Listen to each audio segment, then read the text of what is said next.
আসসালামু আলাইকুম। শুরু করছি নূরমহল, লিখনিতে অলিদ জাহান ইমু। পর্ব সংখ্যা 4। শাহেদ স্যারের ভাঙাচোরা বাড়িতে জড়ো হয়েছে 7-8 জন ছেলেমেয়ে। দুটো ঘরে একটা খালি পড়ে থাকে তার, সেই ঘরে পড়ানোর ব্যবস্থা করা হয়েছে। অন্যটা শাহিরের শোবার ঘর। বারান্দা পেরিয়ে ঝুরঝুরে টিনের চালে একটা রান্নাঘর রয়েছে। সেখানে শাহের নিজে যা পারে তা কোনো রকম রান্নাবান্না করে দিন পার করে। জমিদারের পুত্রের এমন দশা দেখে জমিদার শাহজাহানের মেজাজ বিগড়ে যায়। বারবার খবর পাঠানোর পরেও শাহের ফিরে যায় না। বিদেশ থেকে শাহের কিছু বন্ধুবান্ধব আসার খবর পেয়েও শাহের যেতে নারাজ। উল্টো সে এলিনাদের গ্রামে তার থাকার ঠিকানা দিয়ে দিয়েছে তাদের আসার জন্য। এলিনারা আগে থেকেই টুকটাক জানতো শাহের সম্পর্কে। সবই এখন যখন শাহের বলছে সে গ্রামে একটা বাড়িতে ভাড়া থাকছে, তা শোনার পর এলিনারা খুব একটা অবাক হয়নি। শাহের বরাবরই এমন একরোখা ছেলে। একবার যে জেদ ধরে রাখবে তা ভাঙানো অনেক কষ্টসাধ্য ব্যাপার। জমিদার বেগম রোকসানা এলিনাদের অনুরোধ সুরে বলে দিয়েছেন যেন কোনোভাবেই হোক তারা শাহেরকে ভবনে ফিরিয়ে আনেন। এলিনারা বলেছে চেষ্টা করবে যথা সম্ভব। বিকেলে স্কুল ছুটি শেষে বাড়ি ফিরে গোসল সেরে খাওয়া দাওয়া শেষ করে মহল পড়তে এসেছে সবার সাথে। আগে আসতে চায়নি।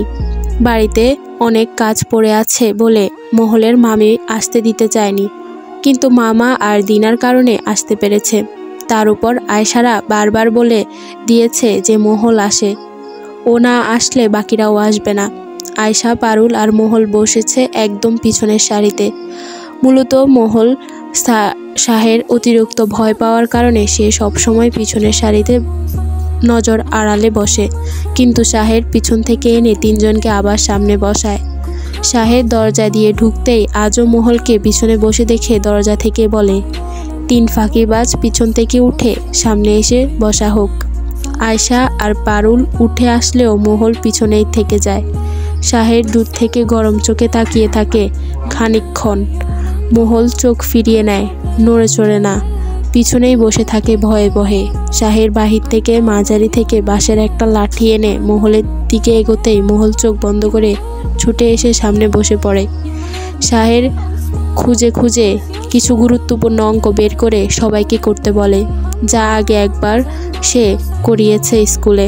মহল অঙ্ক না পারায় চুপচাপ বসে বসে কলম কামড়াতে শুরু করে।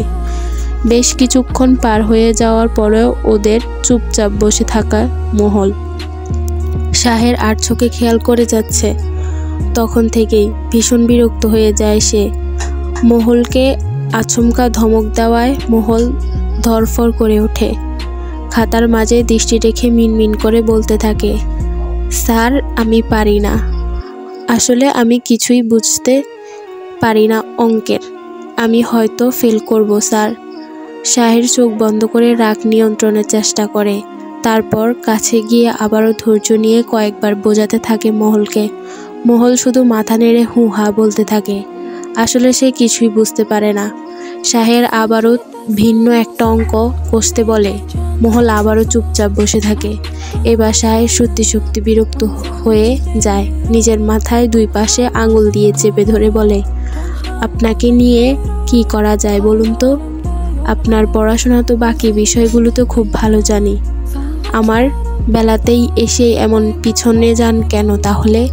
একটু চেষ্টা তো করতে পারেন। দেখে তো মনে হয় না তা করেছেন। বাসায় কি পড়তে বসা হয়? পাশে থেকে আয়সা ফিসফিস করে বলে, সারাদিন ওকে দিয়ে কাজ করায় ওর মামি, এখানে সে পড়তে আসতে পারে এটাই বেশি। সাথে পারুল বলে, স্যার আপনার কাছে ওকে রেখে দিন, তাহলেই আর আপনার এত খাটনি করতে হয় না। আয়সা আর পারুলে নিজের ফিসফিসানি কথা শাহের সামনে থেকে ঠিকই শুনে নেয়। শাহের মিনমিন কণ্ঠে বলে, রেখে দিতে চাইলে তো আর রেখে দিতে পারি না।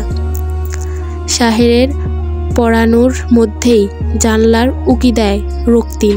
শাহেরকে ফিসফিস করে ডেকে বলে, শাহের, আরে শুনছিস? শাহের ভ্রু কুঁচকিয়ে তাকিয়ে বলে, বেড়ালের মতো করছিস কেন? যা বলার বলে চলে যা, পড়াচ্ছি দেখছিস না? একটা জরুরি কথা ছিল। এভাবে বলে তাকে বোঝাতে পারবো না। তোর কাছে যেতে হবে। আসবো। শাহের বারান্দায় আসতে বলে রক্তিমকে। রক্তিম শাহের হাত মুঠো করে ধরে অনুরোধ করে বলে, তুই আমার প্রাণের বন্ধু, তুই ছাড়া গতি নেই। তোকে একটা কাজ করে দিতে হবে, দিবি বল?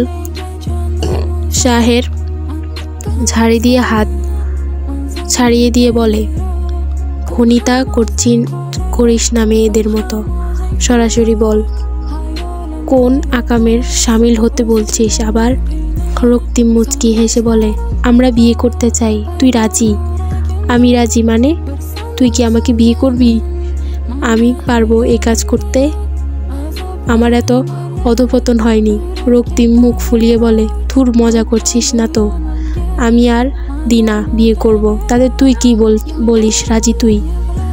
তোকে কিন্তু সব ব্যবস্থা করে দিতে হবে। আমি এসবের কিছুই বুঝি না, তুই আমার ভরসা। তুই বুঝছিস না, আমি বুঝি।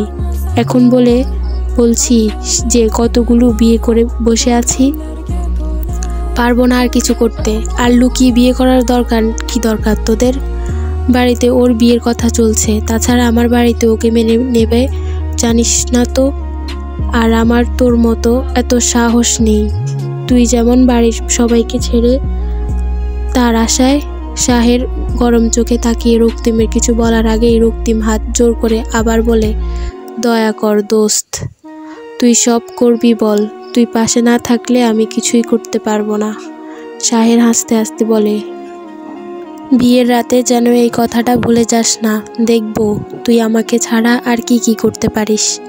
গ্রামের রাস্তা ধরে গরুর গাড়ি করে এলিন, মীর আর রেদওয়ান আসছে। স্যাঁতস্যাঁতে কাঁচা রাস্তার জায়গায় জায়গায় গর্ত। গাড়ি নড়বড় হয়ে চলছে থাকায় এলিনা বিরক্ত হয়ে যায়। মীর বেশ উপভোগ ও জমিদার ভবন ছেড়ে শাহের এমন একটা জায়গায় এসে থাকায় এলিনা নিজের কাছে অসহ্য লাগছে। বারবার নাক ছিটকাচ্ছে এলিনা। বাড়ির কাছাকাছি থামতেই তিনজন হা হয়ে মুখ চাওয়াচাই করে। পুরো একটা ফাঁকা বিশাল মাঠের মতো জায়গা, একটা মাত্র ভাঙাচোরা বাড়ি, যেখানে কিনা শাহের থাকে। আশেপাশে ক্ষেত খোলা,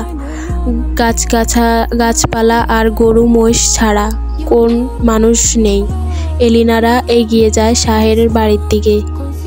ভিতরে প্রবেশ করতে শাহের দেখা পাওয়া মীর, রেদওয়ান, এলিনা সবাই মিলে শাহেরকে জড়িয়ে ধরে খুশিতে। শাহের খানিকক্ষণ বিবৃত হয়ে যায় মহলদের সকলের সামনে। এলিনাদের অন্য ঘরে নিয়ে বসিয়ে দেয় শাহের। মহলদের ছুটি দিতেই মীর পড়ানো ঘরে ঢুকে পড়ে। সকলের সাথে পরিচিত হতে চায়। শাহের বলে, অন্য একদিন, আজ ওদের সময় নেই, বাড়ি যেতে সবার সন্ধ্যা পার হয়ে যাবে। কিন্তু মীর মহলের পাশে গিয়ে বলে, ওয়াও, বিউটিফুল লেডি, কি নাম তোমার? শাহের মীরকে হাত ধরে টেনে টেনে বলে, ওর নাম জানার দরকার নেই, চল তোদের গ্রামটা ঘুরে দেখাই। এসেছি যখন থাকবো, ঘুরবো, কিন্তু তার আগে বল, এই ছোট্ট পাখিটার নাম কি? আমার খুব পছন্দ হয়েছে, চল না ওর বাড়ি অবধি গিয়ে দিয়ে আসি, তাতে ঘোরাও হয়ে যাবে। শাহের মহলের দিকে তাকিয়ে বলে, বাড়ি যাও, সন্ধে হয়ে গেছে। মহল আচ্ছা বলে বাকিদের সাথে বেরিয়ে যায়। মীর আর কিছু বলল না। শাহেরের সাথে পাশের ঘরে গিয়ে সবাই মিলে গল্প করতে বসে। নিজের জমিদারি কারবার ফেলে এখানে এসে পড়ে আছে কেন শাহের? এভাবে কতদিন থাকবি, ফিরবি না? এলিনার কথার সাথে সাথে মীর, রেদওয়ানও বলে, হ্যাঁ, এভাবে কতদিন থাকবি, ফির চল। এটা তোকে মানায় না শাহের। আন্টি খুব করে বলে দিয়েছে তোকে ফিরে নিয়ে যেতে, আমাদের সাথে চল না। শাহের উঠে দাঁড়াতে দাঁড়াতে বলে, যাব, সময় হোক, জমিদার শাহজাহানকে একটা ধাক্কা খাইয়ে তারপর যাব। ধন্যবাদ।